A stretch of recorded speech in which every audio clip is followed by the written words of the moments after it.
What if I told you regulating your nervous system will maximize the quality of your manifestations?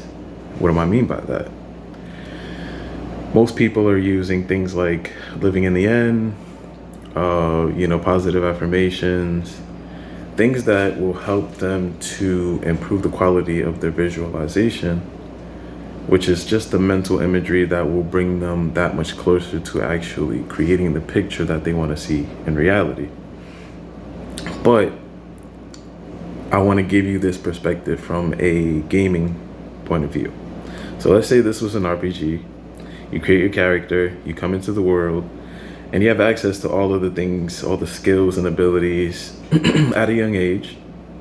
And as time progresses, those abilities are not necessarily sealed, but you forget they exist. You forget that you have the ability to do those things, the most basic of things, right? But you come into what we call manifestation, which comes through visualization and pulling it from the ethers and things like that, right? You hear all these terms and things like that, like living in the end. These things are very great, but what they do is they supplement the act in itself. So again, from an RPG perspective, you have your health bar, your mana meter, we're going to call it, or your magic bar, and you have your stamina bar. Walking requires stamina.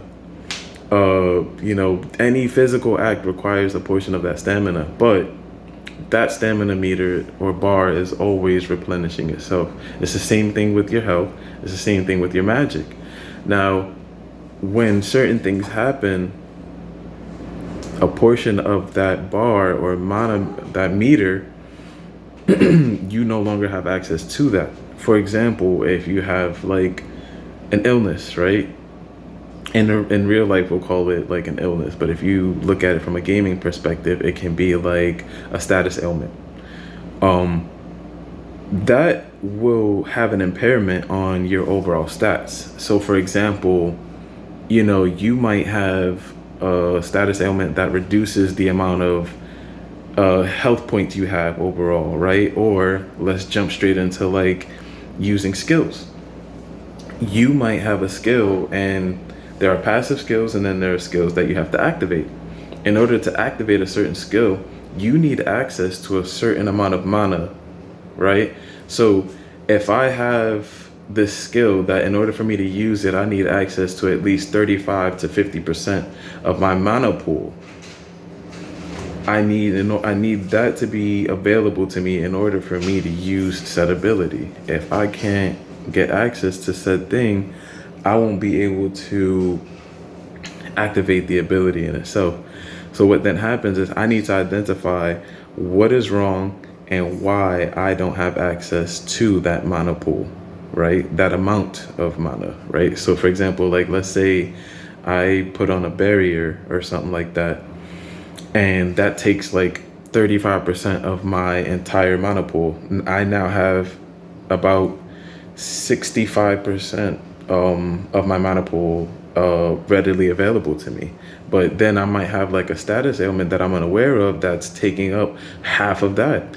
Okay, what if I told you your unregulated nervous system is consuming about half of your mana meter, and that the reason the quality of your manifestations might not be what you want, or why your manifestations might not be coming as fast or as quickly as you might want it to, is due to that unregulated nervous system. There are things that you can do. There are tools that you can utilize when maximizing your manifestations. But if you don't resolve the underlying issues, which is those those status ailments that I talked about, or